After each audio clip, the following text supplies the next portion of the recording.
Vaqt mashinasi 13-qism.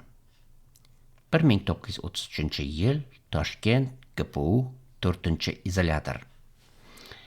Kalbosh tergovchi Guram gruzinlarga xos yaqqol donishmandlik bilan Tamaraxonimga gap uqtiryapti. Bilasanmi, yaqinda Finlandiyadan bir xonim kuchugi bilan keldi. Shu kuchukning ustiga qo'shimcha teri yopib, orasiga shifrlangan xat tiqishgan. Xo'sh, kuchuk aybdormi terisining orasiga josuslar xat joylashtirganiga? Umuman aybdor emas. Kuchuk aslo xohlamasdi buni. Hech zamonda kuchuk ham shuba kiyadimi? O'sha juhud shifr yozgan ro'molcha yo'qolmagan. Uni bojxonachi Gutman yashirib olib qo'ygan. Maishatparast korrupsioner Shahnazaryan esa o'z loqaydligi bilan shved josusini xuddi ilon kabi bag'rida isitgan.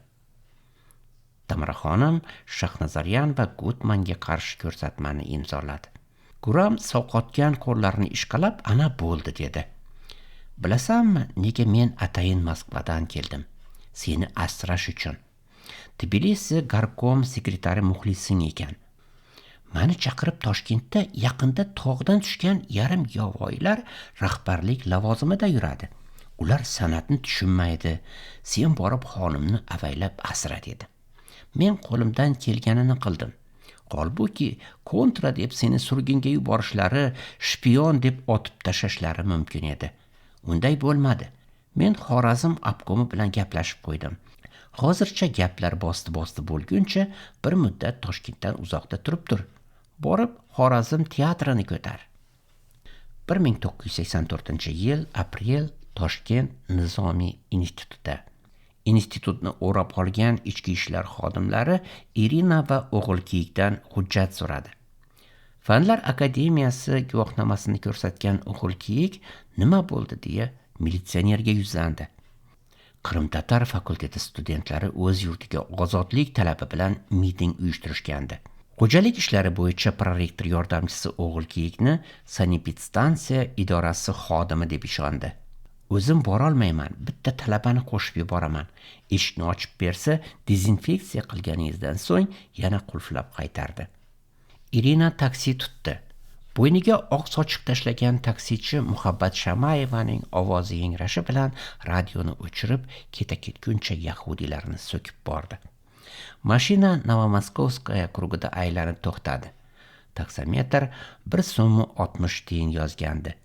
Taksichi qaytimga tangam yo'q deb betini bez qilib ketvordi. 40 tiyinga men tushlik qilardim dedi shu paytgacha indamay o'tirgan student bola. Irina unga 1 so'm berdi-da, bor tushlik qilib 1 soatdan keyin kel dedi. Talaba bola mamnun iljayib 1 so'mni oldi va konvertga solingan kalitni Irinaga uzatdi. O'g'il kiyik ikkisi eshikdan ichkari kirishdi. Yaqindagina professor yashagan bu maskan huvillab yotardi. Kiraverishda tizimchaga bog'langan kitoblar turibdi. Xolodilnikka, televizorga, hatto kiraverishga tashlangan gilamchaga xaridor topilgan-u, ammo kitoblarga it ham qiziqmagandi. Irina har ehtimolga qarshi eshikni ichdan qulfladi. So'ng zalda turgan eski taburetkani keltirdi. O'g'il kiyik ushlab turdi. Irina taburetka ustiga chiqib, dudburon teshigiga qo'lini tiqdi.